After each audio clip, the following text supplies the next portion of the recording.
ஸ்தோத்திரம். கர்த்தர் உங்களை ஆசீர்வதிப்பாராக.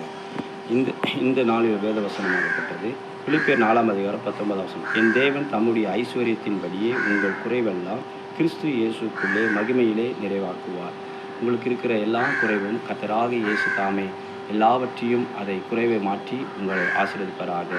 ஆண்டவராகிய இயேசு கிறிஸ்து தாமே உங்களை ஆசீர்வதிக்கிற தேவனாய் இருக்கிறார் என்று நீங்கள் விசுவாசித்து அவரிடத்தில் உங்கள் குறைகளை சொல்லும்போது அந்த குறைகள்லாம் மாற்றி கர்த்தர் உங்களை சமாதானம், ஆசீர்வாதங்கள், நன்மையும் கிருபை எல்லாவற்றையும் தர அவர் வல்லவராக இருக்கிறார். தேவனுடைய ஆசீர்வாதமாகப்பட்டது உங்கள் வாழ்க்கையில் அது மகிழ்ச்சியை தரும்படி தான் ஆண்டவர் செய்வாராக. இயேசுவை விசுவாசிங்க, இயேசுவை நம்புங்க. இயேசுவிடத்தில் வேண்டிக் கொள்ளுகிற உங்களோட வாழ்க்கையில் சகல நன்மையும் அவர் செய்ய அவர் மகிமையுள்ள தேவனாக இருக்கிறார். தமது மகிமையினாலே உங்களை நிரப்புவாராக. உங்களை பார்த்து நிந்தித்தவர்களும், உங்களை பார்த்து தலை துலுக்கினவர்களும், உங்களை பார்த்து உதட்டை உதைக்கினவர்களும் அவர்கள் மத்தியில் கர்த்தர் உங்கள் கொம்பை உயர்த்துவாராக. தேவனுடைய நாமம் உங்கள் மூலியமாய் மகிமைப்படும். கர்த்தராகிய இயேசு ஒருவர் இருக்கிறார். எங்களை ஆசீர்வதிக்கிறவர், எங்களை உயர்த்துகிறவர், எங்களை மேன்மைப்படுத்துகிற தேவன் இருக்கிறார் என்று உன் ஜனங்கள் அறிந்து கொள்வார்கள்.